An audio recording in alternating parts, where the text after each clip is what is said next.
संचालन के लिए धन्यवाद सर।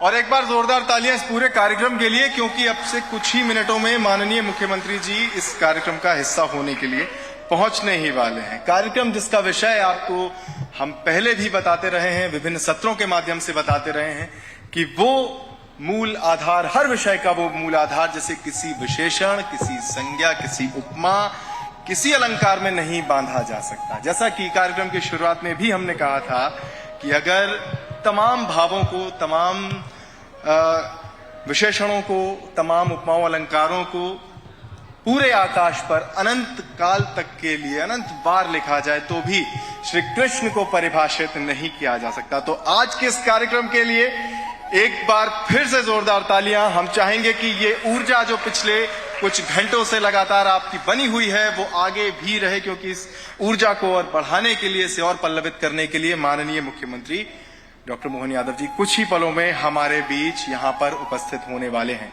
एक बार फिर से हम आपको बता दें कि हमारे इस पूरे कार्यक्रम के जो प्रायोजक हैं, जो सह प्रायोजक हैं, वो कौन कौन हैं। रविन्द्रनाथ टैगोर यूनिवर्सिटी भोपाल हमारे इस कार्यक्रम के मुख्य प्रायोजक, इसके अलावा सह प्रायोजक हैं LNCT यूनिवर्सिटी भोपाल और AK यूनिवर्सिटी सतना।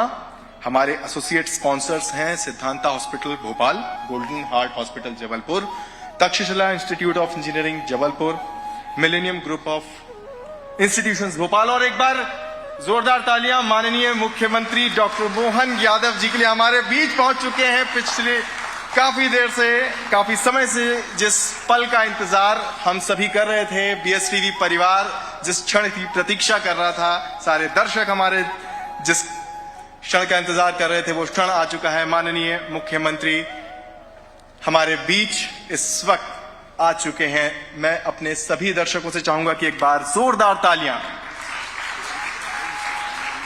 और माननीय मुख्यमंत्री जी से मेरा अनुरोध है कि वे मंच की शोभा को बढ़ाएं, और मैं आमंत्रित करना चाहता हूं उन्हें पूरे BSTV परिवार की ओर से।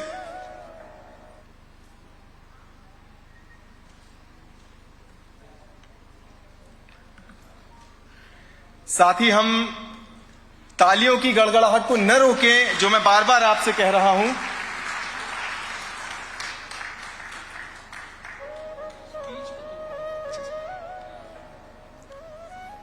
और इससे पहले कि हम इस सत्र की शुरुआत करें, हम आमंत्रित करना चाहेंगे अपने परिवार के मुखिया, हमारे मैनेजिंग डायरेक्टर श्री जयदेव शर्मा जी को कि वे आएं और इस कार्यक्रम में अपने उद्बोधन के साथ CM साहब का जो स्वागत है उसे भी यहां पर करें। श्री जयदेव शर्मा।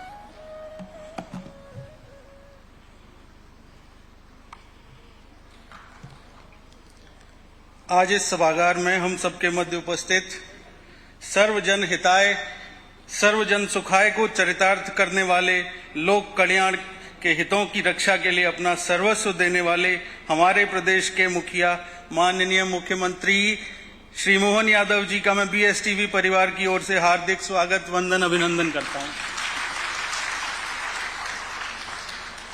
और आप सभी से भी आशा करता हूं कि आज इस पवित्र मंच पर पधारे हम सबके प्यारे माननीय मुख्यमंत्री जी डॉक्टर मोहन यादव जी का जोरदार तालियों से स्वागत करें, जोरदार तालियों से।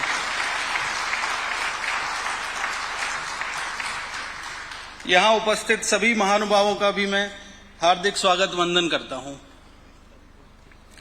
आज इस शुभ अवसर पर जब बात प्रदेश के विकास पर होगी, जब बात धर्म पर होगी, जब बात आमजन के भविष्य पर होगी, तो जिक्र भगवान श्री कृष्ण का जरूर होगा। श्री कृष्ण सिर्फ नाम मात्र ही नहीं, अपितु यह एक समुद्र है, और आप इनको जितना जानने का प्रयास करोगे, आप उतने गहरे समुद्र में उतरते जाओगे। और जब जिक्र भगवान श्री कृष्ण का होगा तो आप हमारे प्रदेश के मुखिया माननीय मुख्यमंत्री जी को अवश्य सुनेंगे। वजह यह है कि MP के लोकप्रिय मुख्यमंत्री जी डॉक्टर मोहन यादव जी सिर्फ राजनेता ही नहीं, सिर्फ विद्वान व्यक्ति ही नहीं, अपितु धर्म के प्रति रुझान रखने वाले और ईश्वर में आस्था रखने वाले साधक मात्र नहीं हैं, बल्कि वे धर्म प्रवर्तक जैसे भाव रखने वाले सबके मुखिया हैं। बाबा महाकाल की नगरी से आते हैं तो यह तय है कि विद्वता का मुकाबला सहज बात नहीं है, क्योंकि जिस तरह भगवान श्री कृष्ण ने धर्म और अधर्म को परिभाषित किया है, ठीक उसी तरह मैं आप सभी को बतलाना चाहता हूं कि गीता में श्री कृष्ण ने कहा है कि मनुष्य को फल की इच्छा छोड़कर कर्म पर ध्यान देना चाहिए। मनुष्य जैसा कर्म करता है उसे फल भी उसी के अनुरूप ही मिलता है, इसलिए व्यक्ति को अच्छे कर्म करते रहना चाहिए। श्री कृष्ण के अनुसार व्यक्ति को खुद से बेहतर कोई नहीं जान सकता, इसलिए समय समय पर स्वयं का आकलन करना बेहद आवश्यक है। तो जब मंच पर इतने विद्वान और धर्म पर बहुत अधिकार से बोलने वाले माननीय मुख्यमंत्री जी मौजूद हैं, तो जाहिर है कि मुझे सुनने के बजाय आप उन्हें ही सुनना पसंद करेंगे, और मैंने सिर्फ विषय का प्रवर्तन मात्र किया है, उसका विस्तार और व्याख्या माननीय मुख्यमंत्री जी ही करेंगे। आप सभी महानुभावों का, दर्शकों का हमारे चैनल की ओर से बेहद हार्दिक स्वागत, वंदन, अभिनंदन।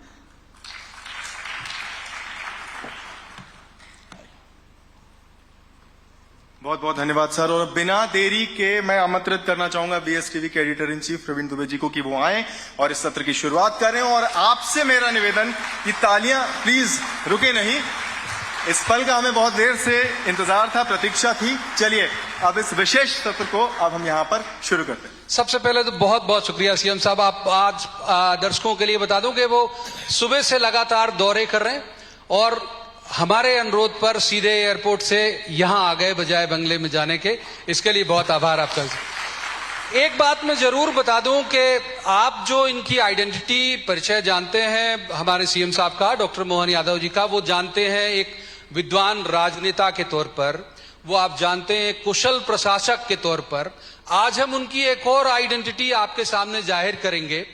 धर्म के मामले में आप में से शायद बहुत सारे लोगों को नहीं पता होगा कि उनका इतना अच्छा उस पर अधिकार है और इतने अधिकार के साथ वो बोलते हैं कि किसी बड़े संत महात्मा के साथ शास्त्रार्थ करने की स्थिति में आके बोलते हैं। थोड़ा ज्यादा हो जाएगी। तो पहले मैं जो बता देता हूं कि जो पहले उस परिचय को आपको दिखाता हूं जो आप जानते हैं, वो देखिए पहले, और उसके बाद धर्म पर बात करेंगे। देखिए,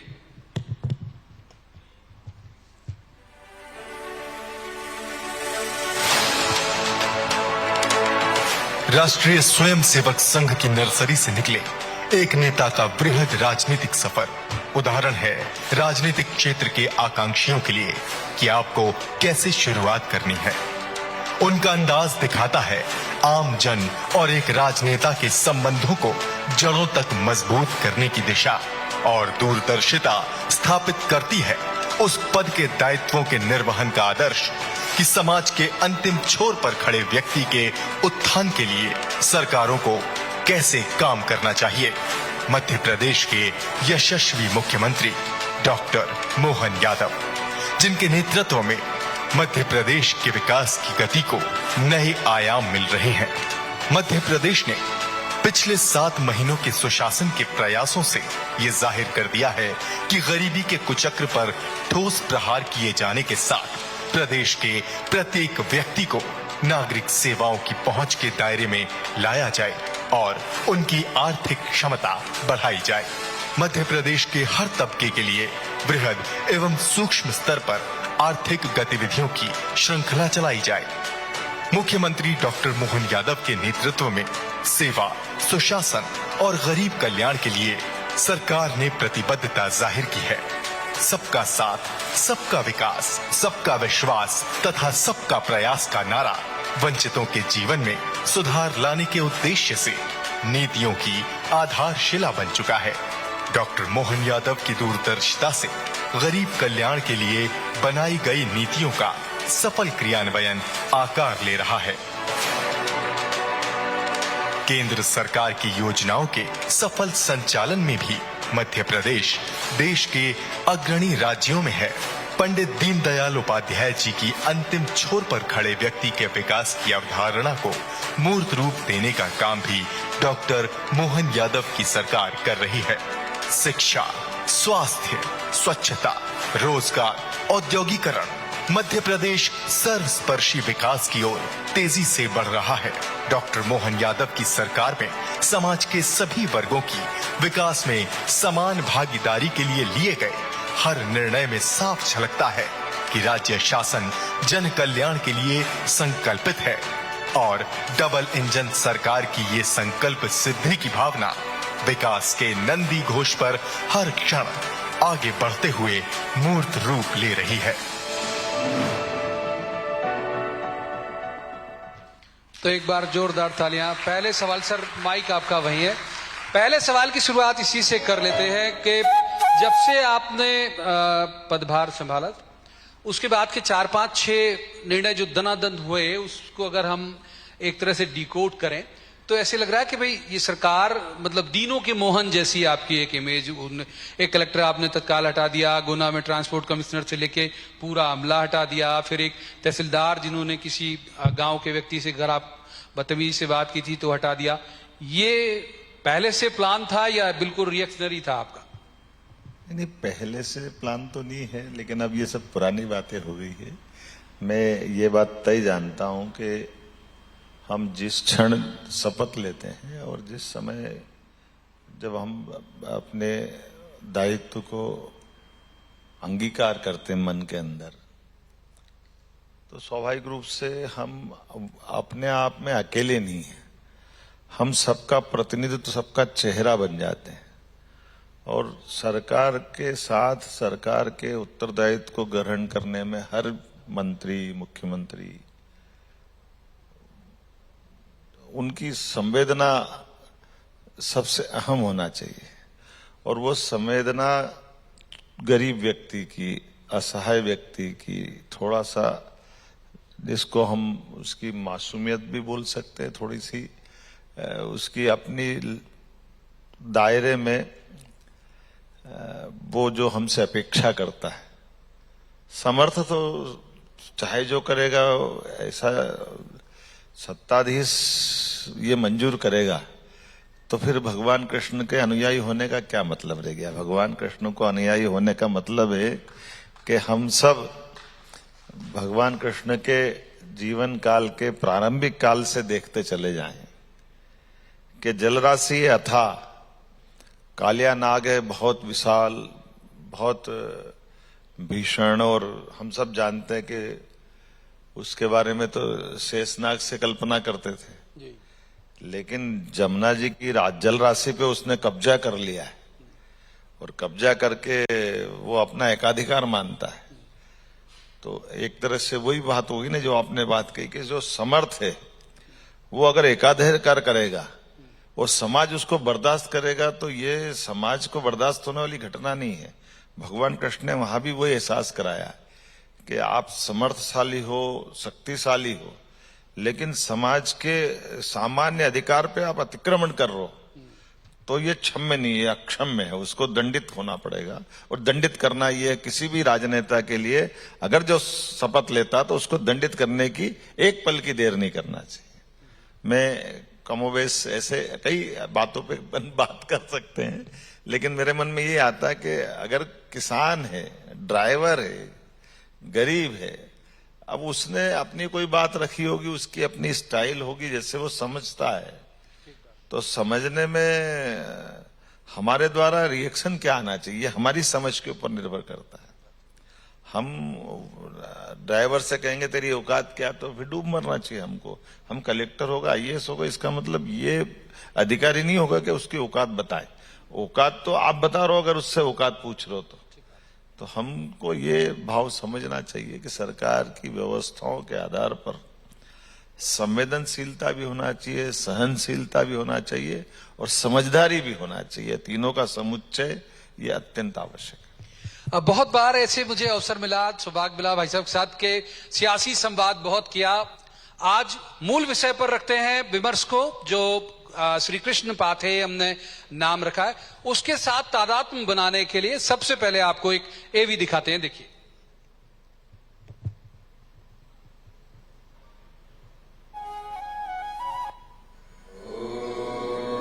मैं कौन हूं?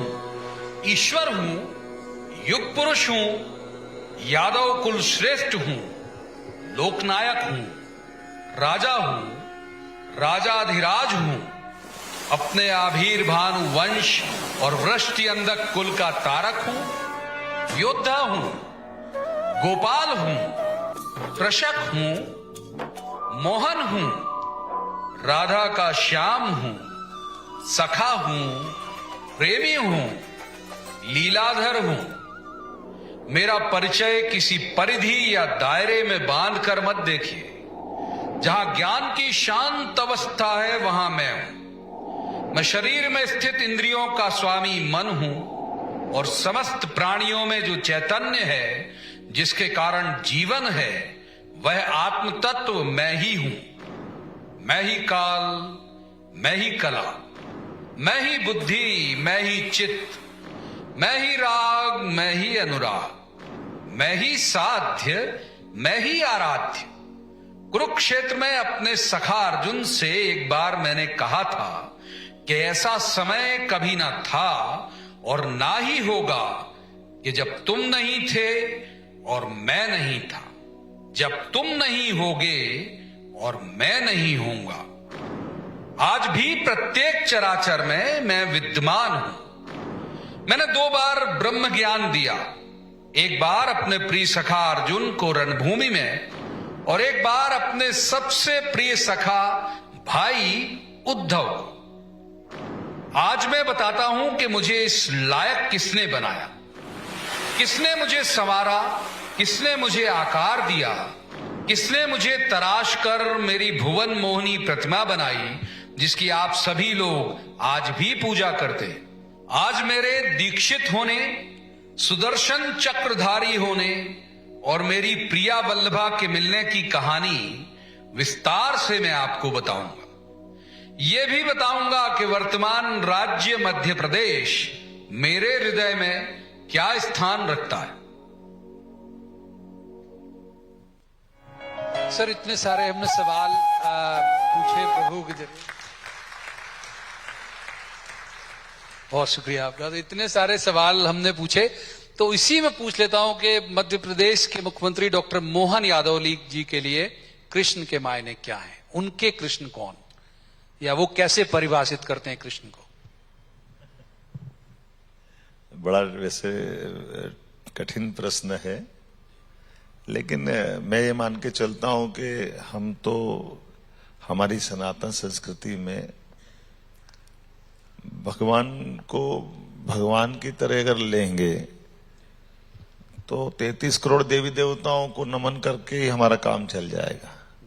लेकिन हमारी संस्कृति में एक विशेष बात है कि हम अपने कोई भी आराध्य निकाल लें, उन आराध्य का जीवन चरित्र सामने रखें और उन जीवन चरित्र में हमारे द्वारा उनके कष्ट, उनके आनंद के क्षण, उनके जीवन की विविधता, उस विविधता के क्षणों में उनकी एकाग्रता, उनकी दक्षता, उनकी धैर्यता, स्थिरता, ये अगर अपन सामने रखते हैं तो हमको अपने लिए ऐसे आने वाले कठिन चुनौती के पल में एक नई ऊर्जा मिलती है, नई ताकत मिलती है, नया एहसास मिलता है।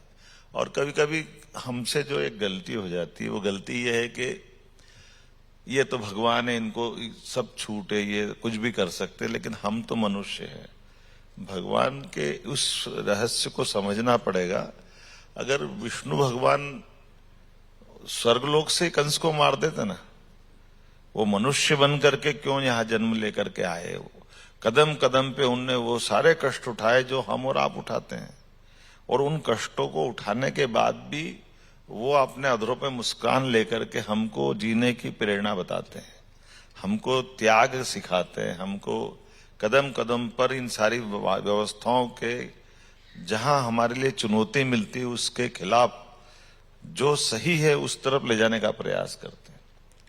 इन सारे विषयों का उत्तर अगर ढूंढना है आधुनिक काल में, यद्यपि भगवान कृष्ण का काल 5100 साल पुराना ही काल है, कलिकाल के प्रारंभ का अंतिम काल उनके पास है, यद्यपि और भगवान राम तक जाओ तो लाखों साल पहले तक का ऐसा माहौल है, लेकिन भगवान कृष्ण इसमें सबसे आदर्श है क्योंकि वो लोकतंत्र के भी समर्थक है। आप उनको इस नाते से भी मान सकते हो कि जैसे ये जिस जगह में बैठा हूं, आप अगर बात करोगे तो भगवान ने कंस को मारा। ये दुनिया का एकमात्र सत्ता परिवर्तन ऐसा था जहां भगवान 11 साल की उम्र में कंस को मार तो रहे हैं, लेकिन कुर्सी पे नहीं बैठ रहे, सिंहासन पे नहीं बैठ रहे। सिंहासन पे महाराज उग्रसेन को ला करके बिठा रहे हैं। तो कुर्सी पे अन्यायी, अत्याचारी या दुरावस्था वाला व्यक्ति बैठा है, उससे समाज को मुक्त तो करा दिया, लेकिन कुर्सी का लालच नहीं रखना। यही तो लोकतंत्र है। और कितनी बड़ी बात है, यही तो हमारे लिए सदैव भगवान कृष्ण को उस आदर्श तक ले जाते हैं जिनके कारण से वो पूजे जाते हैं। ये ऐसे एक नहीं, अनेकानेक कई उदाहरण है जिसके कदम कदम पर हम उनको हर जगह जहां देखोगे, जिस रूप में देखोगे, वो सदैव लालायित करते हैं, उनकी तरफ आने के लिए वो बुलाते हैं जैसे, और हम उनकी तरफ खींचे चले आते हैं। और जब उनको समझने का प्रयास करते हैं, जितना नजदीक जाते हैं उतनी गहराई में डूबते डूबते हमको बिल्कुल ऐसा लगता समुद्र की गहराई भी कम पड़ गई, उतना उनका अंदर तक का डेप्थ है, ये हम लोग को एहसास होता है। देखिए, मैंने धीरे धीरे जो बात कही थी वो उससे आप वाबस्ता हो रहे होंगे कि धर्म पर कितने अधिकार के साथ हमारे मुख्यमंत्री जी बोलते हैं। आपको एक शॉर्ट फिल्म और दिखाते हैं जो प्रभु श्री कृष्ण का एमपी से जो कनेक्शन है वो और बहुत बेहतर तरीके से स्टेब्लिश होगा इससे।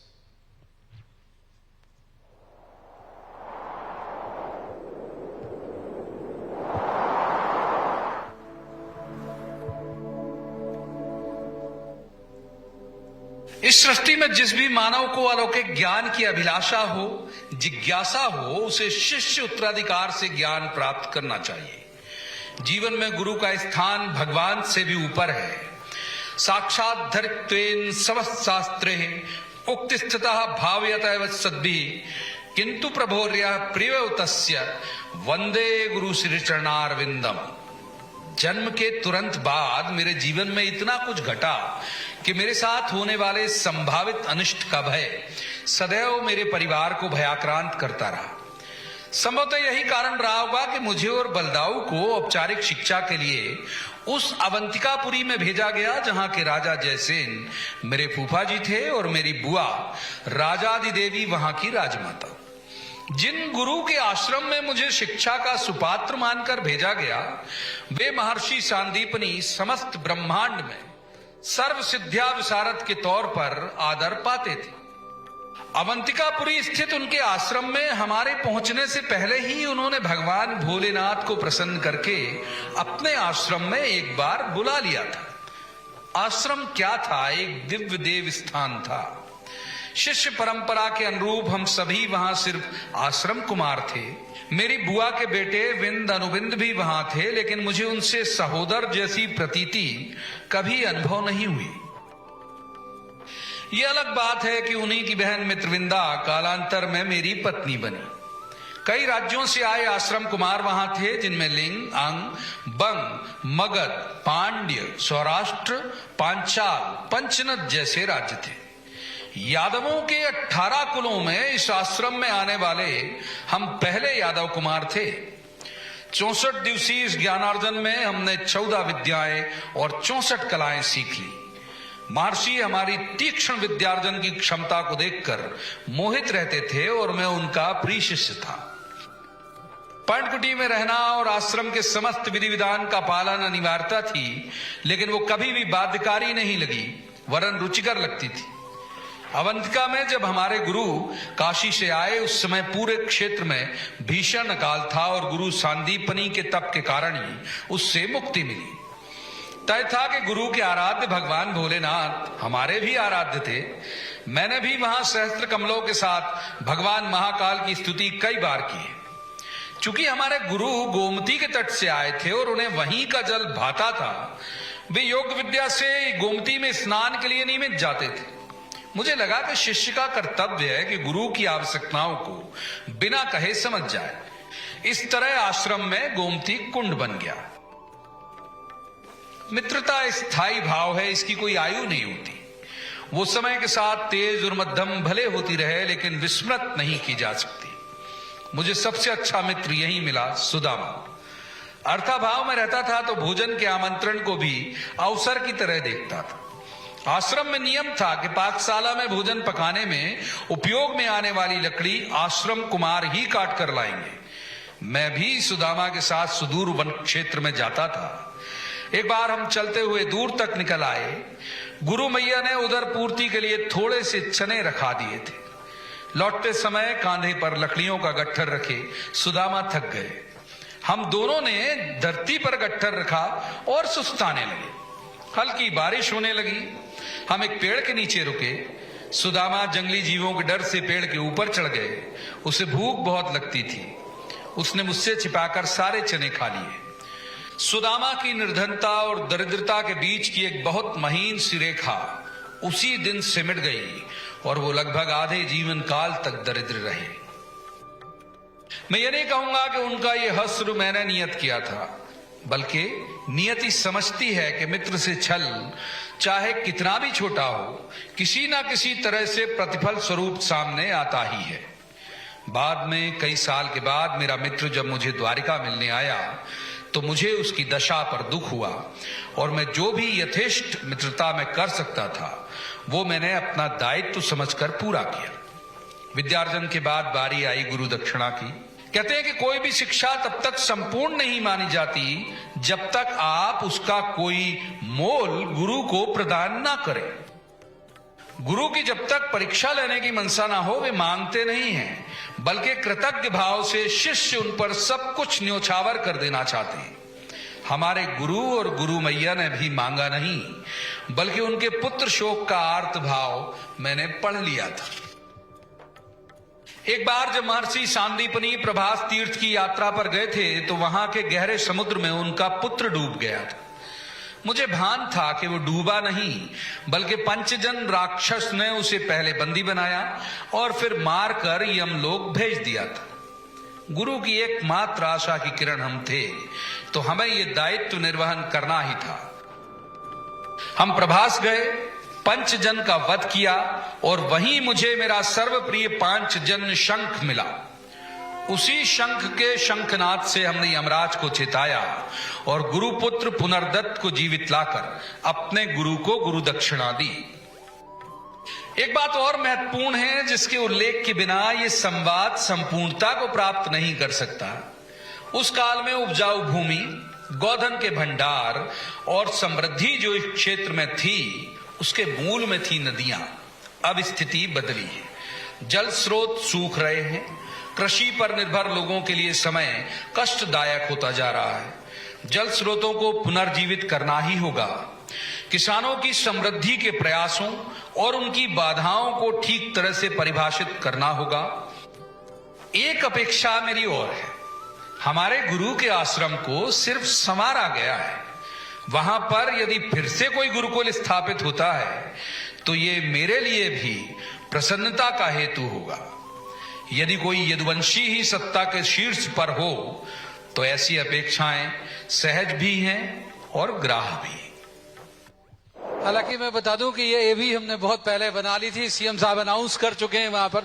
सर, वहां जो गुरुकुल शुरू करने वाली बात कर रहे हैं आप, और जो नदियों को और खासकर वाटर बॉडीज को आपस में कनेक्ट करने वाली, वो क्या योजना है? अब ये तो एक ऐसी चीजें हैं जैसे भगवान कृष्ण की जहां जहां सीधे सीधी स्मृतियां जुड़ी हुई है, जो दृष्टिगोचर है, दिखाई देती है, जिनका इतिहास है, उन स्थानों को हमारी सरकार ने तय किया है। जैसे हमारे मन में द्वारका के लिए महत्व है, मथुरा के लिए महत्व है। भगवान कृष्ण को दर्शन या उनके स्थान को प्रणाम करने की इच्छा होती तो लोग मथुरा भागते हैं, गोकुल जाते हैं, वृंदावन जाते हैं। तो मेरा ऐसा मानना है कि ये स्थान जो महत्व रखते हैं वो ऐसे स्थान है ना, उज्जैन में भी है, नारायणा का धाम है, अमजेरा धार के पास स्थान है जहां भगवान का रुक्मणी हरण के समय रुक्मी से युद्ध हुआ, वो रथों के पहिए बने हुए वहां। अभी तो इसमें एक दो चीज और नहीं आई। भगवान कृष्ण को सुदर्शन चक्र जाना पाओ पे परशुराम जी ने दिया था। तो ये ऐसे स्थान है जो दृष्टिगोचर दिखाई देते हैं। तो हमारे लिए भगवान कृष्ण को याद करेंगे तो वो मथुरा और द्वारका के अलावा इन स्थान पे भी हमको जाना पड़ेगा, इनको प्रणाम करना पड़ेगा और एहसास करेंगे कि भगवान यही तो बैठे हैं, हमको तो मिल रहे हैं। तो हमारे अपने जो स्थान है उनका भी आनंद महसूस करें और गर्व करें इस बात के लिए कि वो अपने मध्य प्रदेश से भी जुड़े। और जिस जिस स्थान पे जहां जहां गए हैं, मुझे इस बात की प्रसन्नता है। देखो आपके सामने बात रखता हूं, पार्वती काली सिंह चंबल योजना के लिए माननीय मुख्यमंत्री राजस्थान से भजन लाल जी आए थे। मैंने उनके सामने वैसे ही विषय रखा कि ये हमें अपने श्री कृष्ण पथगमन या श्री कृष्ण पाथई भगवान की जाजा लीलाओं मामा हमको ये कार्यक्रम बनाने के लिए सरकार ने निर्णय किया। उनको उन्होंने कहा वाह बहुत अच्छा लगा, तो हमारे लिए मथुरा से आए होंगे तो राजस्थान तो बीच में पड़ा ही होगा, तो हम राजस्थान में भी घोषणा कर देते। उन्होंने घोषणा भी कर दी, बजट में उनने भी पैसा रखा। क्या बात है, वाह। अन्य के वो जो मथुरा की 84 कोस की जो परिक्रमा होती है उसमें आधा हिस्सा राजस्थान का आता है, तो हम भी हिस्सेदार हैं, हम कहाँ बाहर जाने वाले हैं। बीच में असम के मुख्यमंत्री आए थे, तो ऐसी बातचीत निकली, तो हमने कहा ऐसा माना जाता है कि ननिहाल भगवान का असम के ऊपर है और वो भौमासुर को मारने, नरकासुर को मारने भी गए थे और ये विषय है उनके सामने। तो उन्होंने कहा नहीं बहुत अच्छी बात है, मैं भी जुड़ जाऊंगा। तो आगे बार वो भी जुड़ना चाहते, तो जिनको मालूम पड़ती है वो सब जुड़ना चाहते हैं, क्योंकि ये अच्छी बात सबसे बड़ी भगवान कृष्ण की ये है कि ये पश्चिम द्वारका है और पूरब हमारा असम का बेल्ट है। आज की स्थिति में हमारे धर्म की दृष्टि से चारधाम भी हम जाते हैं, तो चारधाम में रामेश्वरम जाना हो जाएगा, जगन्नाथपुरी उड़ीसा जाना हो जाता, बद्रीनाथ हमको मालूम है और द्वारका। लेकिन ये 7 सिस्टर ये नॉर्थ ईस्ट का इलाका छूटता है और ये स्वाभाविक रूप से देश की आंतरिक चेतना के लिए हमारा आवागमन वहां होना भी ज्यादा जरूरी है, क्योंकि चाइना बॉर्डर और ये सारा जो भी हमारी संस्कृति को चुनौती की जो संभावना है वो उधर ही ज्यादा है। तो स्वाभाविक रूप से भगवान कृष्ण के साथ चलेंगे, पूरे देश में चलेंगे, आनंद आएगा, इससे अच्छी क्या बात है। तो जिसका जिक्र अभी सीएम साहब ने किया, हम आपको एक दिखा देते हैं तुरंत वाली भी।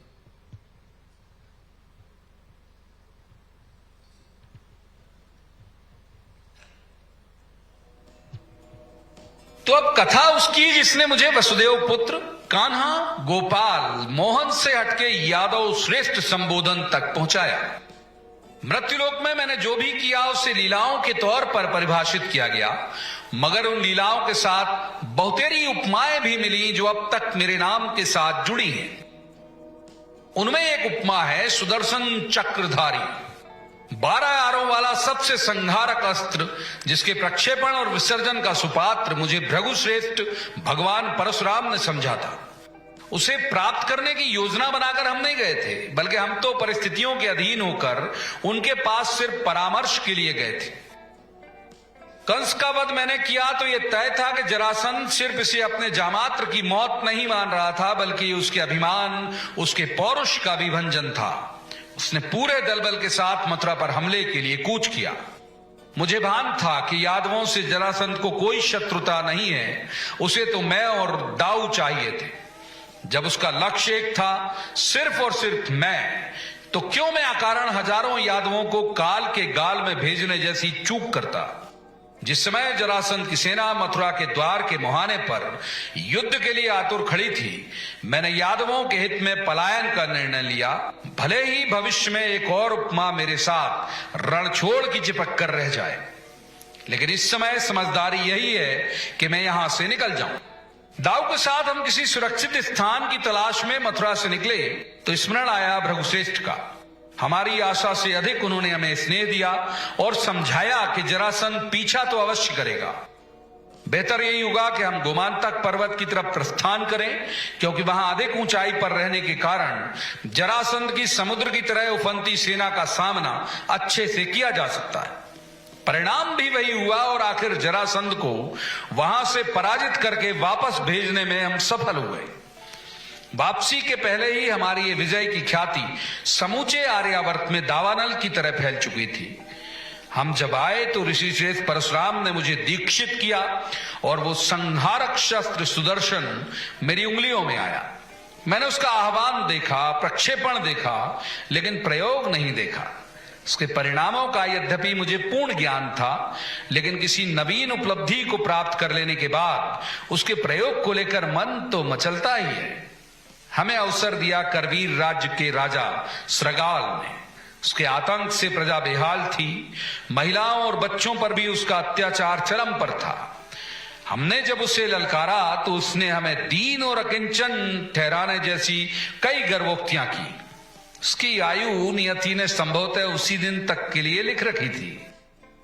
मैंने आह्वान किया और तेज रोशनी के साथ मेरी तर्जनी में सुदर्शन घर घर की ध्वनि के साथ प्रकट हुआ और अगले ही क्षण श्रगाल की धूल दूसरित गर्दन भूमि पर थी।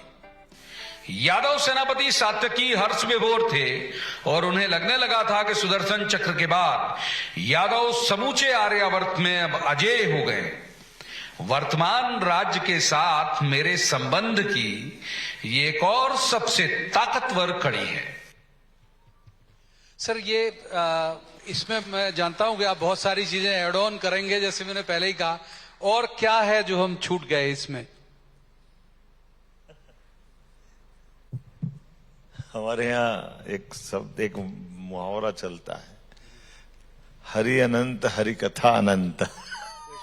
इससे एक नहीं अनेकानेक प्रसंग है जिन पे बात कर सकते। जैसे अभी आपने विषय निकाला, हम चूंकि ये बात सत्य है कि भगवान के समय की, भगवान के जन्म के पहले की, भगवान के बाल्यकाल की, और जीते जी उनने स्वयं ने, लोग उनको भगवान करके मानते थे, लेकिन उनने सदैव अपने आप को समाज के बराबर माना। ये भगवान की विशेषता है। और इसीलिए आप कदम कदम पे आप देखो, कभी अपने मन में प्रश्न आता है कि भगवान ने मोर मुकुट क्यों धारण किया? ऐसे ही मन में कभी सोचे, मुकुट तो सोने का, चांदी का, अब तो बहुत सारे मेटल हो गए, लेकिन कृष्ण भगवान ने सदैव मोर पंख, और यहां तक कि स्वर्ण मुकुट हुआ तो उसके ऊपर भी मोर पंख लगाया। तो विद्वानों का उस बारे में भी ये कहना है, ये भले ही वो शहरी क्षेत्र द्वारका में रह रहे हैं, मथुरा में रह रहे हैं, लेकिन गांव की संस्कृति को भूले नहीं है। वो सिर माथे पे लगा करके वो अपना रिश्ता हमेशा जीवंत रखते। तो क्या गांव क्या शहर, ये जो अंदर का उनका भाव है, उनने कदम कदम पर ऐसे एक नहीं सैकड़ों प्रसंगों से हम सबको सदैव अलग अलग दुनिया में पहुंचा करके उन रहस्यों तक पहुंचाने का प्रयास किया है। जैसे हम अभी आप बात ही कर रहे हैं, मैंने प्रसंग देखे, अभी आपने बताया उनको जमुना जी में एक बालक डलिया में ला रहे हैं, टोकरी में ला रहे हैं, लेकिन कभी अपने मन में एक प्रश्न आया कि नहीं आया कि किनके घर ला रहे हैं? नंद बाबा यशोदा के घर ला रहे हैं। अब नंद बाबा यशोदा और वसुदेव कोई भाई भाई है क्या, सगे? मेरे ख्याल से इसमें अभी अंतर है। लेकिन एक दोस्त दूसरे दोस्त के लिए कितने हद तक जाता है कि एक व्यक्ति अपने मित्र के वंश को बचाने के लिए भगवान कृष्ण के जन्म के पहले एक नहीं, दो नहीं, तीन नहीं, चार नहीं, लगातार 7 संतानों का वध हो गया। तो 8वां पैदा होगा तो उसको बचाना ही बचाना है। तो कभी कोई ऐसा कर सकता है क्या? यशोदा माँ का कितना बड़ा त्याग है, और नंद बाबा का भी, कि वो अपने उनके बच्चे को बचाने के लिए अपना बच्चा दे दे। लोग सामान नहीं देते किसी को, लेकिन अपने उस जिगर के टुकड़े को, और वहां भी तब जो भगवान कृष्ण के बदले में जा रहा है, तो जा तो उसके प्राण जा ही रहे ना। कोई मरने के लिए अपने बच्चे को कोई ऐसे खुशी खुशी देता है क्या? और दूसरे के बच्चों को यशोदा माँ और नंद बाबा कैसे पालते हैं कि भूल से भी कृष्ण भगवान की चेहरे की मुस्कुराहट गायब हो जाए तो यशोदा माँ को नींद नहीं आती, उनकी कितना मन में तड़प आ जाती। तो दूसरे के बच्चों को भी यशोदा माँ ने जो पाल करके हमको प्रेम करना सिखाया, इसी संस्कृति की तो जय जयकार करते हैं। हम यही तो आनंद ढूंढते हैं कि अगर यशोदा माँ ने वो पुण्य पाया है तो उनकी कितने जन्मों की तपस्या होगी कि वो पुण्य पाया है।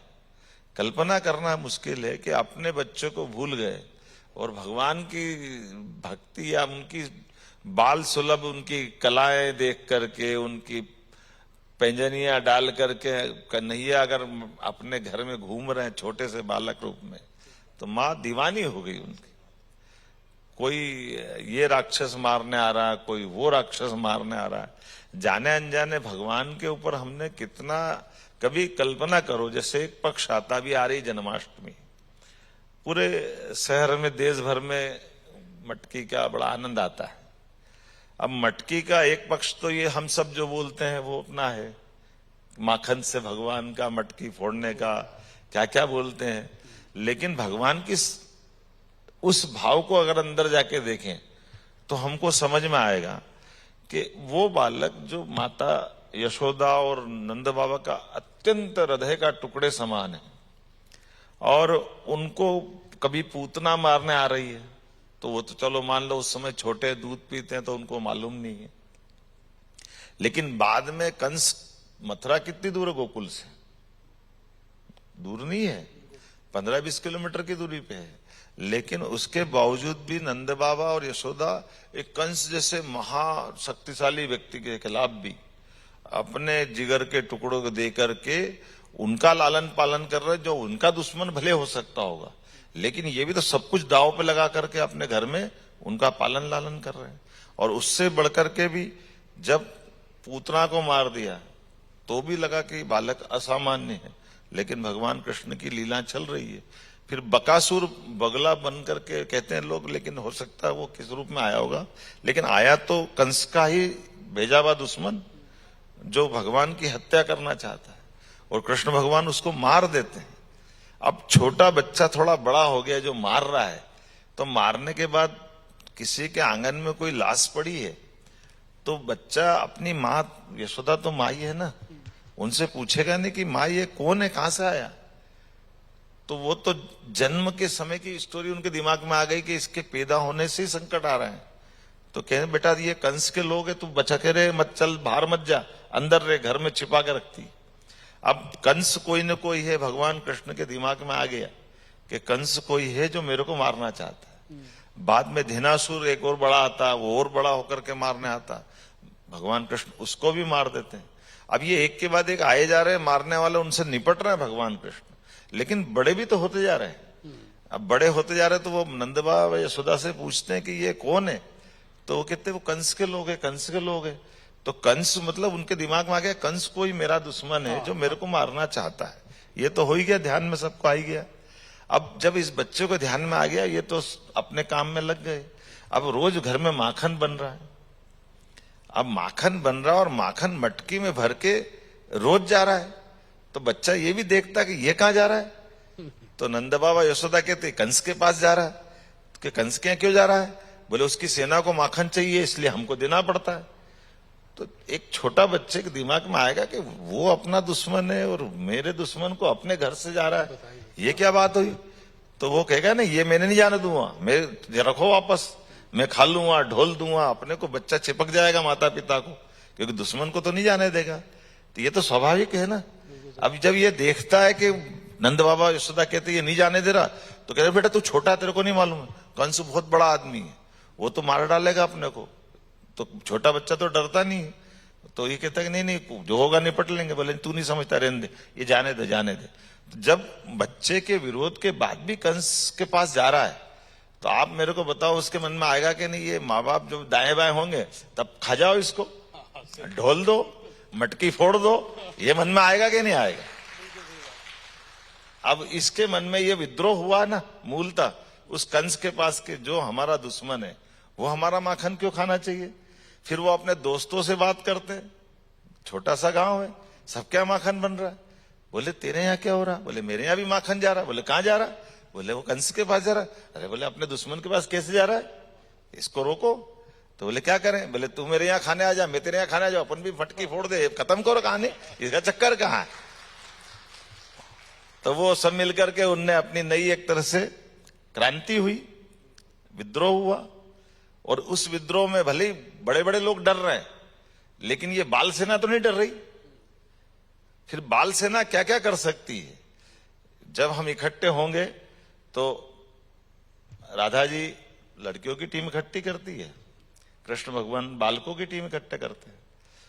फिर मैंने जो आपको प्रारंभ में किस्सा बताया कि घाट पे कोई कालिया नाग है, वो वहां पानी छोड़ के मार नहीं भरते, दूर भरने जाना पड़ता है। तो ये बालकों की ताकत सामाजिक ताकत बन जाती है, और जब हम इकट्ठे होंगे तो बड़ी सी बड़ी चुनौती से निपट सकते हैं। ये बालकों ने खेल खेल में तो गेंद का खेल तो बहाना है, लेकिन कालिया को ठिकाना लगाया कि नहीं लगाया, ये भी तो भगवान कृष्ण का उस समय का पराक्रम है कि जब हम अकेले होंगे तो अकेले, लेकिन अगर 10 जने मिल गए तो बड़ी सी बड़ी चुनौती से निपट सकते हैं। ये कालिया नाग के समय ध्यान में आता, और यही बात और आगे बढ़ती है। तो जब इंद्र वाला घटनाक्रम आता है कि गोवर्धन पर्वत उठाया, तो और बाकी लोगों को इकट्ठा करके कि हम दुनिया की सब चुनौती से निपट सकते हैं। तो ये जो बार बार उनके मन में ये जो टीम इकट्ठी करते करते हर चुनौती से हम सामूहिक रूप से निपट सकते हैं। तो समाज की शक्ति को इकट्ठा करना, समाज के सभी वर्गों को साथ में रखना और उनका नेतृत्व करना, ये भगवान कृष्ण ने कदम कदम पे सिखाया। अभी आपने एक दृश्य दिखाया, कंस को भगवान ने मुट्ठियों से मारा।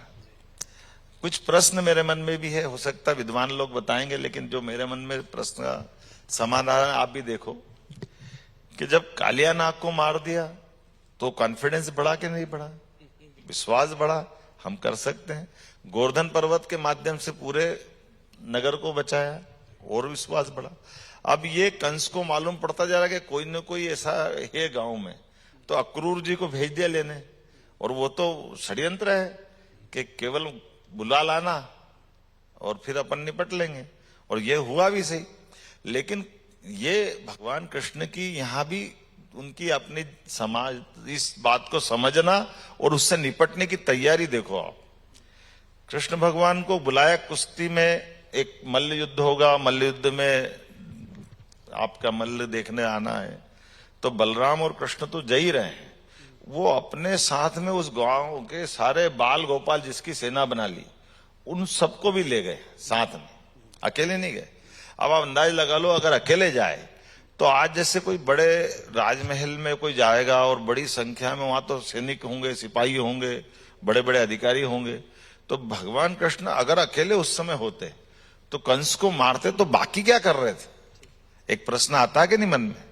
तो इसका मतलब है भगवान कृष्ण उस समय ही अपनी पूरी टीम को लेगा कि सब स्वरूप बदल के चलो साथ में, और अगर कोई वहां पंगा हो, कोई झंझट हो, तो तुम तुम्हारा काम करना, मैं मेरा काम करूंगा। और ऐसे ही हुआ, जब उनको लगा कि कुश्ती चल रही है और कुश्ती में निपट रहे हैं, भगवान ने एक के बाद जीत हासिल कर दी, तो कंस को तो सुहाया नहीं कि ये क्या हो रहा है। तो उनने कहा हाथी भेज दो, कोलिया पीड़ कर हाथी भेजा, हाथी की भी सूंड काट करके और महावत को गिरा करके भगवान कृष्ण ने वहां भी पराक्रम जब दिखा दिया, तो फिर तो कंस को लगा कि अब कुछ नहीं बचा है। तो उनने कहा अपने लोगों से कहा इसको पीटने लगो या मारने लगो। तो जब ये एक तरह से अन्याय की सीमा के बाहर हो गए, तो कृष्ण भगवान ने उनको सबको तो मारा, वो तो छोड़ा उन्होंने कि ये कब तक एक को मारता रहूं, मारने की जड़ कौन सी है, कंस। तो सबको छोड़ के उछल कर वो आ गए और कंस को मारने लगे। इधर कंस को ये मारने लगे, कंस का जो जो साथ दे रहे थे उनके साथ वाले सब उनको मारने लग गए, तो तख्ता पलट हो गया ना कंस का। जब एक तरह से वो एक छोटी सेना बड़ी सेना का युद्ध हो गया, तो भगवान ने वो तख्ता पलट कर दिया। तो तख्ता पलट कर दिया, वो घटना अपने सामने आएगी। तो एक तरह से हम अपने इन अन्याय होने वाली व्यवस्थाओं के खिलाफ लड़ना, और लड़ने के लिए भी युक्ति बुद्धि से ताकत बनाना। अब ये कई सारी चीजों को ऐसे करके ध्यान में आएगा ना अपने को, कितनी बात ऐसी सहज है जिसको अभी हमारे सामने केवल जो हमने कथा सुन ली, उस कथा को सुन करके अक्षर से सत्य मान करके चलना वो अच्छी बात है, लेकिन उस कथा के अलावा भी क्या क्या हो सकता है, एक मानवोचित गुण से उसकी बात आना चाहिए कि नहीं आना चाहिए। अब हम कहेंगे उनको मटकी और माखन के बारे में जो बोलते हैं, मेरे को तो बोलना भी खराब लगेगा कि हम क्या कहते हैं उनको, माखन चोर। अब बताओ कौन हुआ क्या हुआ, ये होता है, सब तो बैठेगा उनपे, किसी के घर में भी ये घटना घटेगी, तो क्या ये रिएक्शन संभव नहीं जो मैं बता रहा हूं। तो वो फिर वो कहां से हो गए माखन चोर। और हम अपने भगवान को ही अगर ताली बजा के करेंगे तो थोड़ा हमको लगेगा कि थोड़ा सा गलत कर रहे हैं, इससे बचाना चाहिए कि नहीं बचाना चाहिए? बिल्कुल सही, वो तो उनका पराक्रम है, पुरुषार्थ है, उनकी हिम्मत है, उनकी उस विद्रोह है कि नहीं, ये नहीं होने दूंगा। तो वो जो उनका अंदर का गुण है, ये थोड़ी आए सबके बीच में तो अच्छा रहेगा। मेरी एक मुश्किल है, मैं आपके सामने बोल तो रहा हूं जी। पर एक हमारी राजनीति करने वालों का एक संकट भी रहता है कि हमारी पक्ष भी रहता है, प्रतिपक्ष भी रहता है, तो बोलने में भाव व्यक्त करने में एक संकट ये भी रहता है कि कटपिट करके पता नहीं ये कहां से कहां जोड़ दे, वो मालूम नहीं। आज ये पूरा एक तरह का धार्मिक विमर्श ही है, बिल्कुल धार्मिक विमर्श है ये। तो मैं सबसे माफी चाहूंगा नहीं, इस प्रसंग की ये कठिनाई भी है, क्योंकि एक बात सत्य है कि राजनेता कुछ भी बोलता है तो बोलना चाहिए राजनेता को, लेकिन ऐसे मामले में, धार्मिक मामले में जब बोलता है तो स्वाभाविक रूप से वो बड़ा डर भी लगता है कि ये हमारी बात का के अर्थ का अनर्थ हो जाए। लेकिन मैंने इसलिए कुछ प्रश्न रखे कि इनको हमको समझना, इसमें भगवान की उस पक्ष को भी लाना चाहिए जो मानवोचित होकर के उनने हमारे बीच में स्थापित की है। ऐसे विषयों को लेकर आने में, जैसे अब भगवान कृष्ण और सुदामा की दोस्ती का प्रसंग आपने दिखाया, अब हम केवल कल्पना करें, कृष्ण भगवान और सुदामा की दोस्ती कब हुई? चांदीपनी आश्रम में ही। सांदीपनी आश्रम में, अर्थात वो जो स्कूल की उम्र थी, 11 साल की उम्र में भगवान कृष्ण और सुदामा की दोस्ती हुई, और भगवान कृष्ण द्वारकाधीश हो गए, द्वारका में राज कर रहे, ये बहुत आगे की बात हो गई। इस और उसमें इतना गैप हो गया, लंबा गैप हो गया। एक तरह से मान के चलो कि स्कूल के जीवन के, हम अभी प्राइमरी के स्कूल के दोस्तों का नाम याद करें तो 90%, 99% लोगों को आधे ऊपर तो स्मरण ही नहीं होगा कि कौन दोस्त थे न क्या थे, किसको किसको याद होगा मालूम नहीं। लेकिन फिर भी वो भी तब जब वो सत्ताधीश हो गए, ऐसे समय में वो मित्र उनके पास आया और नाम बता रहा है, तो भगवान वो भी याद कर रहे हैं। तो ये गरीबी अमीरी की दोस्ती का कितना बड़ा उदाहरण है भगवान कृष्ण का, कि गरीब व्यक्ति भी है लेकिन मेरा मित्र है, उसको वो मान सम्मान दे करके। और उससे बड़ा काम क्या किया भगवान ने? द्वारपाल तो उनके कपड़े, उनकी हालत देख के अंदर आने से ही मना कर रहे हैं। ये बड़ी संकट है कि व्यक्ति लिबास से पहचाने जाते हैं। हाँ, ये एक संकट है ना कि वो जिस स्तर पे जहाँ जाना चाह रहा हूं वहां के लायक उनको दिखे ही नहीं, लेकिन वो कह रहा है मैं जा रहा हूं आना हूं। जब नहीं मान रहे तो बताया तो दौड़ के आ गए भगवान, ले भी गए। लेने के बाद उसके भगवान सुदामा के साथ गुजरे हुए प्रसंग को याद करो कि लगभग उनने कहा कि मैं कन्हैया तुम्हारी भाभी के लाए चावल मेरे पास है, वो चावल भी पके नहीं है, केवल एक छोटी सी पोटली में लेके आए। चावल ला करके देखने के बाद भगवान तो अपने मित्र को देख करके, उसकी दशा देख करके, ऐसा कहते अश्रु से पैर धो दिए उनने, अपने पास रखा।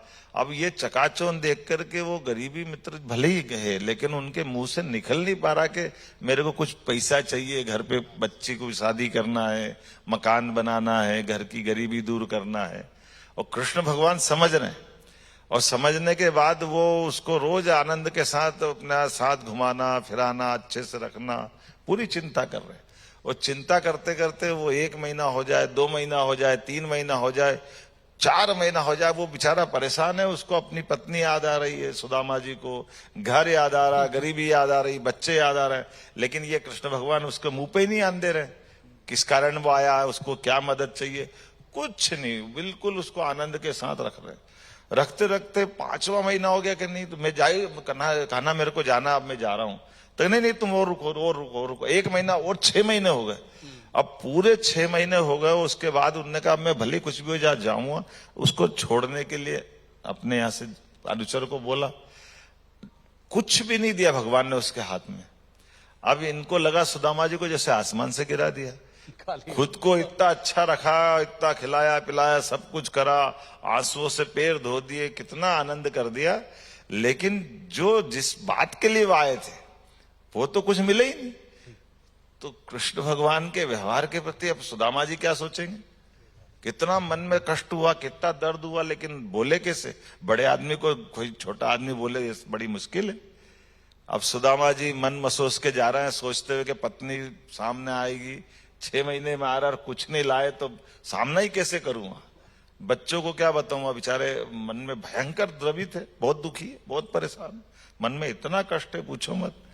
और वो चले, अब उन्हें मुश्किल का ये भी है कि कुछ दिया भी नहीं, लिया भी नहीं, और 6 महीने रख करके उनकी सारी आदत अलग बदल दी। जो अच्छा, जिस खिलाने की व्यवस्था ड्राई के फ्रूट्स लिए खिला हमने कभी सोचा नहीं था, उसमें रहने की आदत डलवा दी, और जाके पहुंच रहे हैं अपने घर तक, और घर के पहुंचने के अंदर तक लगातार मन में कष्ट ही कष्ट है।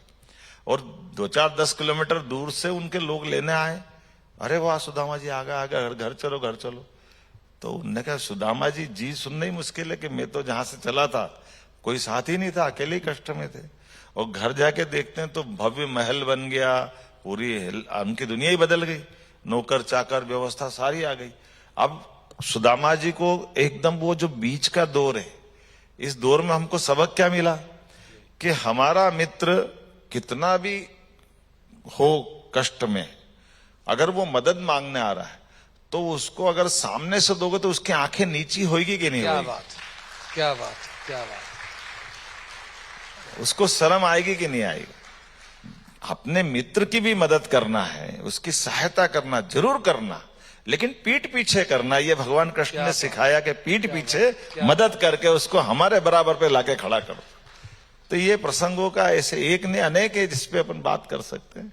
ये सारे आना चाहिए कि नहीं आना चाहिए? बिल्कुल बिल्कुल बिल्कुल। आप देखिए जो बात मैंने कही थी, वाकई कितने अच्छे से सीएम साहब ने समझाई, ये भी बताया। अब अगली बार से मुझे मालूम है कि यहाँ जो बैठे लोग हैं या जो टीवी में देख रहे लोग हैं, वो माखन चोर तो कम से कम बोलते वक्त उनकी जबान जो है वो एक बार कांपेगी जरूर।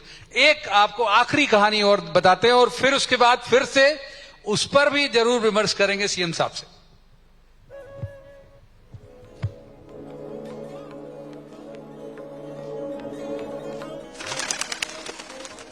युवावस्था प्राप्त प्रत्येक व्यक्ति को सबसे ज्यादा आकर्षण और जिज्ञासा जिस एक शब्द से होती है वो है विवाह।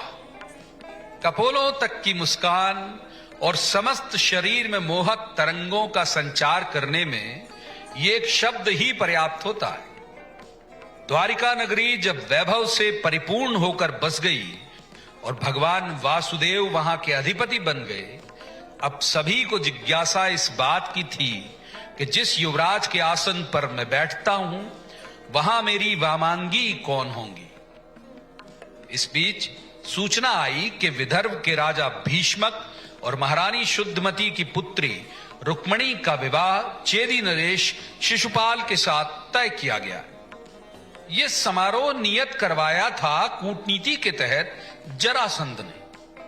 इस सूचना के साथ ही एक दिन मुझसे मिलने सुशील नाम के ब्राह्मण आए।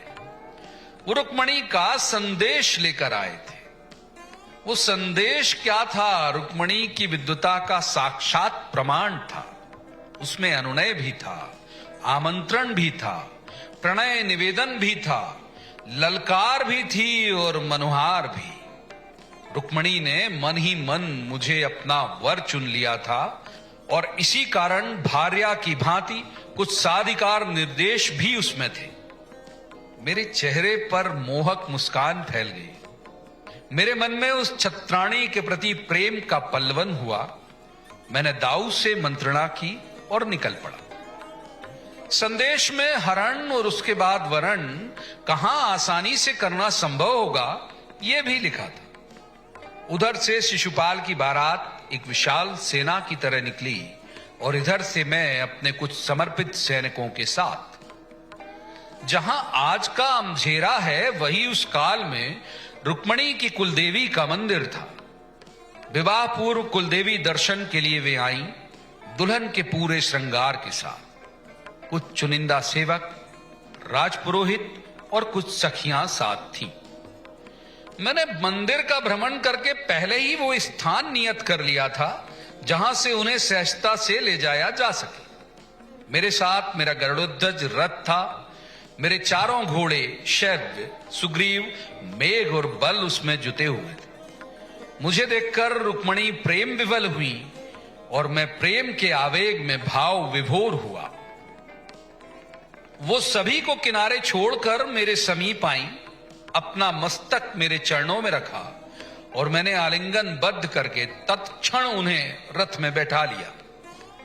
ज्यों ही रथ की वल्गा को मैंने खींचा, मेरे अश्व पवन वेग से दौड़ने लगे। तय था कि राजा भीष्मक के पुत्र रुक्मी क्रोधाग्नि में जलते ही उन्होंने पूरी सेना लेकर मेरा पीछा किया, इस प्रतिज्ञा के साथ कि यदि आज वो मेरा वध करके रुक्मणी को वापस नहीं ला पाए तो दोबारा इस नगर में प्रवेश नहीं करेंगे। आधे रास्ते तक तो उन्होंने पीछा किया, फिर मुझे युद्ध के लिए ललकारा। मैंने उसे परास्त किया और खड्ग से उसका वध करने ही वाला था कि बाह पकड़ ली रुक्मणी ने। उन्होंने कहा कि भाई के वध के बाद आपके परिवार में कुल वधू बनकर कैसे जा सकती हूं। मैंने रुक्मणी की सलाह को उचित माना और जीवन दान दे दिया रुक्मी को। इस पराजय से क्लांत और निराश रुक्मी फिर लौट कर नहीं गया और उसने भोजक्त नाम का एक नगर बसाया जो आज भी भोपावर के नाम से स्थापित है। उधर बलदाऊ ने भी शिशुपाल और विदर्भ की सेना को परास्त किया और हम फिर एक बार महर्षि संदीपनी के आश्रम में आए। गुरुदेव और गुरुमैया के आशीर्वाद के बाद मैंने नवजीवन का आरंभ किया। आज के मध्य प्रदेश ने मुझे वो सब कुछ दिया जिसकी चाह किसी भी इंसान को सक्षम बनाने के लिए अपरिहार्य होती है। यहीं से मुझे ज्ञान मिला, यहीं से मुझे सुदर्शन चक्र मिला और यहीं से मुझे प्रिया वल्लभा प्रियतमा मिली। ये प्रदेश मेरे हृदय में भी बहुत उच्च कोटि का स्थान रखता है। सर, क्या एक आपको लगता है कि दैनंदिन, मतलब आप सरकार चला रहे हैं, उसके पहले से भी आप बड़े राजनेता रहे हैं, आप बड़े विद्वान, साहित्य का बहुत अच्छा आपको अध्ययन है, क्या एक मैसेज है भगवान श्री कृष्ण का जो रोज काम आ सकता है, जिससे दैनंदिन लोगों को अपने इस्तेमाल में लाना चाहिए? हम वैसे तो सब समझदार है, सबको बताने की जरूरत लेकिन नहीं आपका है। अंदाज बहुत अच्छा। आप देखिए पिन ड्रॉप साइलेंस से लोग, जो मैंने इन्हें पहले आपकी उपमा दी थी, वो तमाम लोग उस बात से सहमत होंगे। बोलिए। नहीं, मैं तो भगवान की मुस्कान की बात आपने कही, इसमें हम कभी उनके मुस्कान का पीछा देखें कि वो मुस्कुरा क्यों रहे हैं। उनके अधर से कठिन स्थिति में भी मुस्कुराहट नहीं जाती। कभी इस पे ध्यान गया हमारा? नहीं, ये नहीं किया। ये जरूर देखा कि हाँ, हर तस्वीर, हर फोटो, हर प्रतिमा मुस्कुराती हुई है। गौतम बुद्ध ने भी जब ज्ञान पाया तो अलग अलग प्रकार से उनसे लोग पूछने आए, तो उन्होंने कहा जीवन का कारण क्या है, जन्म का कारण क्या है। कभी मन में प्रश्न आया? इसको ऐसे समझ लो कि मृत्यु का कारण क्या है। क्या कारण है मृत्यु का? कि नियति है, ये तय है कि जो आया है वो जाएगा। फिर बाद में कई सारे लोग कॉज ऑफ डेथ में कुछ भी जोड़ देते हैं, है ना। तो भगवान ने अपने जीवन के सब पलों पे हमेशा मृत्यु पे विजय पाई। जो मृत्यु पे विजय पाएगा वो मुस्कुराएगा कि नहीं मुस्कुराएगा? आप बता सकते हो जिसके जीवन में मृत्यु का भय नहीं। बिल्कुल सही बात। इसी तरह से इसको समझना पड़ेगा। मृत्यु का कारण कोई बीमारी हो गई, एक्सीडेंट हो गया, ये हो गया, वो हो गया, अपनी जगह है। लेकिन बुद्ध ने भी उत्तर दिया था कि मृत्यु का कारण जन्म है। जिसका जन्म हुआ है इस पृथ्वी पे, वो कोई भी हो, उसकी मृत्यु अटल है, उसको जाना ही जाना। तो जब मृत्यु अटल है तो मृत्यु से भय कैसा?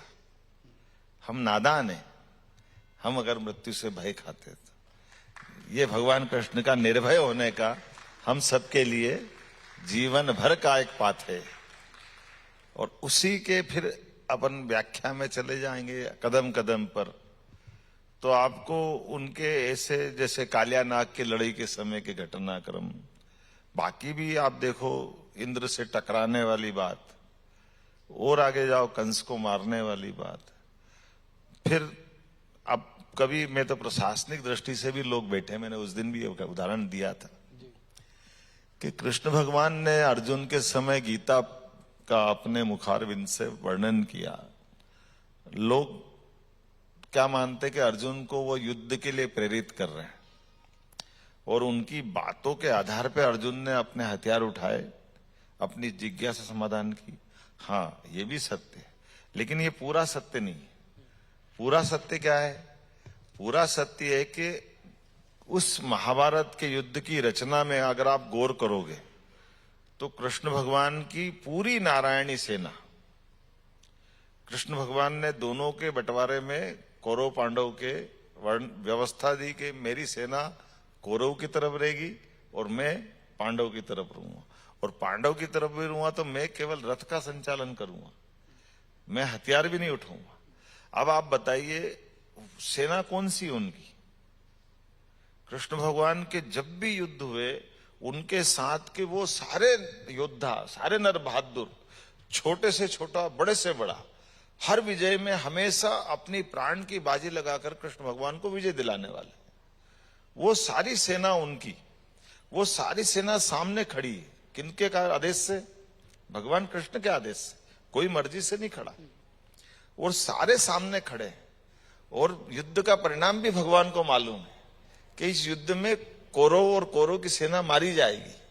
तो आप बताइए, हमारे साथ 24 घंटे रहने वाला तो छोड़ो, कभी कभार दिखने वाला व्यक्ति भी किसी को चोट लग जाए तो हमको नींद नहीं आती, उसको खून निकल रहा है, इसको ये कष्ट हो गया है, तो वो अपनी पूरी सेना को अपने आदेश से सामने खड़े होकर के देख रहे हैं, उसमें प्रत्येक व्यक्ति मर रहा है, उसमें ना एक भी भागा ना एक भी बचा।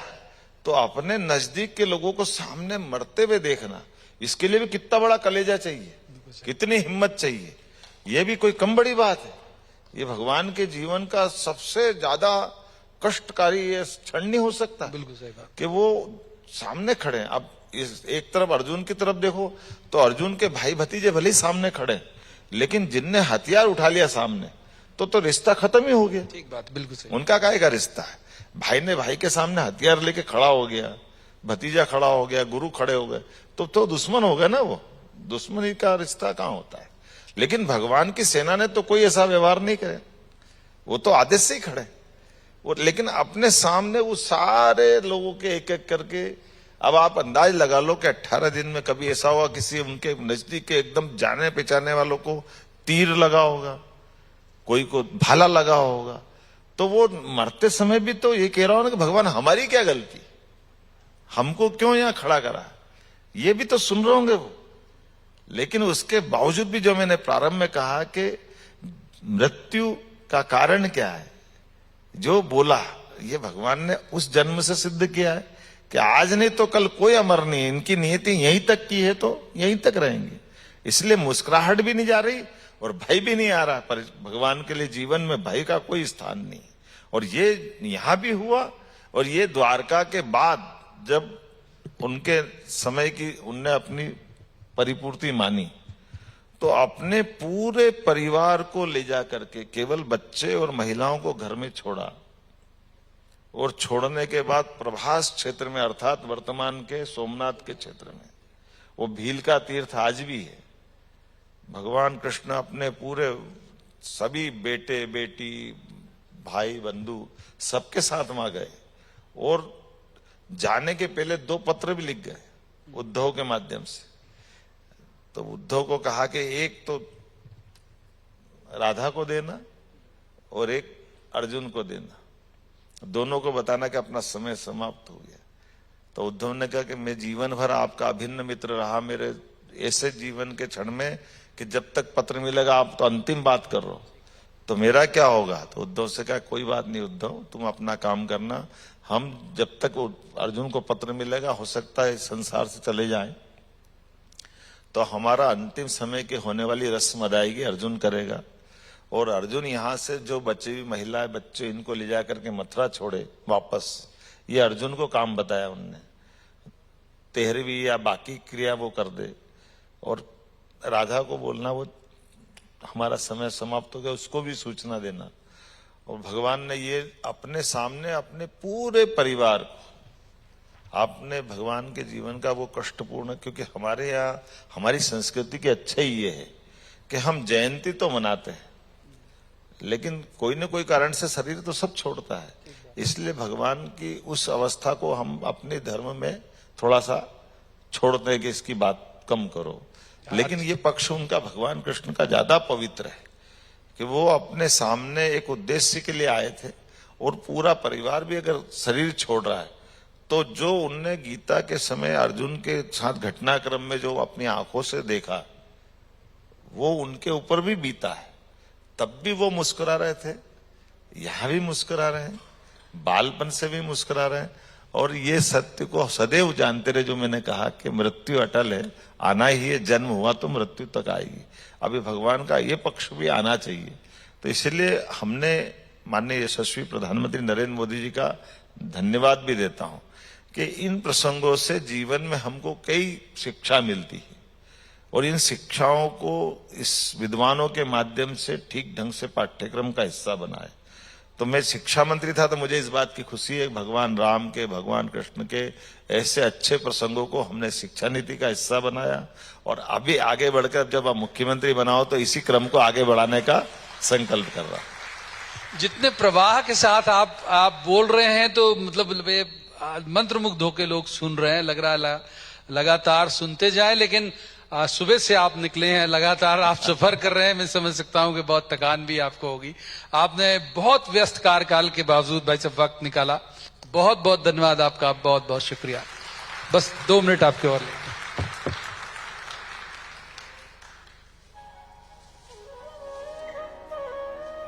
हेलो, हाँ जी, बहुत बहुत धन्यवाद माननीय मुख्यमंत्री जी। और अब बिना देरी किए मैं मंच पर आमंत्रित करना चाहूंगा सबसे पहले हमारे एमडी श्री जयदेव शर्मा जी को कि वो आएं, और उसके बाद जो हमारे कुछ सहयोगी हैं हम चाहेंगे माननीय मुख्यमंत्री जी आपसे निवेदन है, हमारा आग्रह है कि उन्हें सम्मान स्वरूप स्मृति चिन्ह आप भेंट करेंगे। लेकिन उसके भी पहले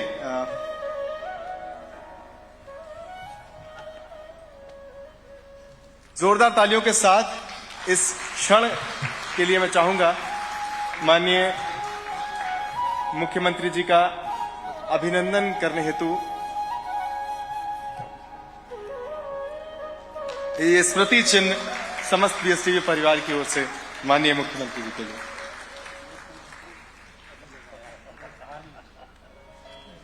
और इसी क्रम में जो हमारे कुछ सहयोगी हैं मैं उनका भी यहां पर नाम लेना चाहूंगा कि वे जल्दी से मंच पर आएं और माननीय मुख्यमंत्री जी का सानिध्य उन्हें प्राप्त हो। सबसे पहले डॉक्टर विजय सिंह जी, रजिस्ट्रार हैं आप रविंद्रनाथ टैगोर विश्वविद्यालय भोपाल के, excellence in innovative education and research category में हम चाहेंगे आपको सम्मानित करने के लिए। जोरदार तालियों के साथ स्वागत करें विजय सिंह जी का। साथ ही डॉक्टर अनुपम चौकसे जी जो कि चांसलर हैं GNCT professional university, doctor Shweta Chouksey professor chancellor LNCT Vidyapeeth university Indore की, शिक्षा में उत्कृष्ट स्थान के लिए हम आपका सम्मान करना चाहेंगे। इसके तुरंत बाद मैं आमंत्रित करना चाहूंगा मंच पर श्री अमित कुमार सोनी जी को जो कि डायरेक्टर हैं एकेएस यूनिवर्सिटी सतना के, excellence placement in central India category में हम आपका सम्मान करना चाहते हैं।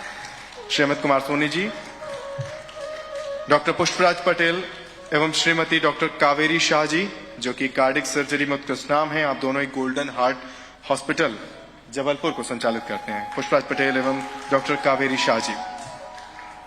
श्री विजय गुप्ता चेयरमैन एवं श्री डॉक्टर अर्पित शुक्ला एवं श्री विशाल सक्सेना जो Takshashila institute of engineering and technology Jabalpur से हमारे बीच यहाँ पर आए हैं। एजुकेशन इंजीनियरिंग एजुकेशन में उत्कृष्ट नाम के तौर पर हम आपका सम्मान करना चाहेंगे। इसके अलावा Shri Vinod Yadav ji, managing director Millennium group of institutions के, और आदित्य जी एवं chief operating officer Shri Anshul ji, हम आपको भी मंच पर आमंत्रित करना चाहेंगे।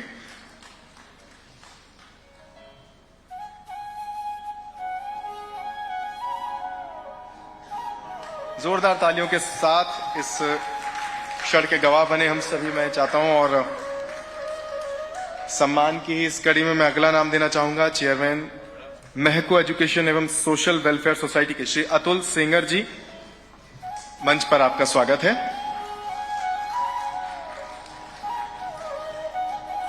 और इसी क्रम में श्री राम स्टील्स खंडवा के मिस्टर एंड मिसेस अभिषेक भारती जी को मैं मंच पर आमंत्रित करना चाहता हूं। जोरदार तालियों के साथ स्वागत कीजिए मिस्टर एंड मिसेस अभिषेक भारती का।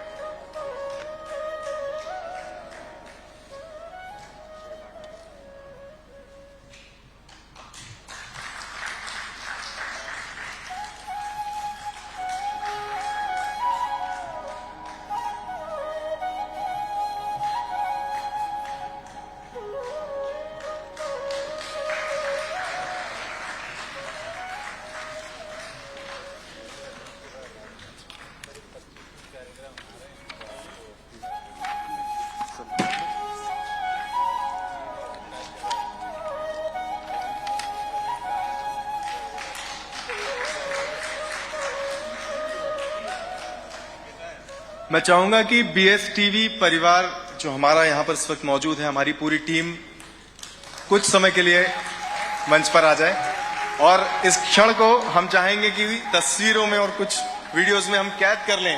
बहुत बेशकीमती पल है ये, तालियां नहीं रुकनी चाहिए। इस पल के लिए हम दिन भर से प्रतीक्षारत थे। प्लीज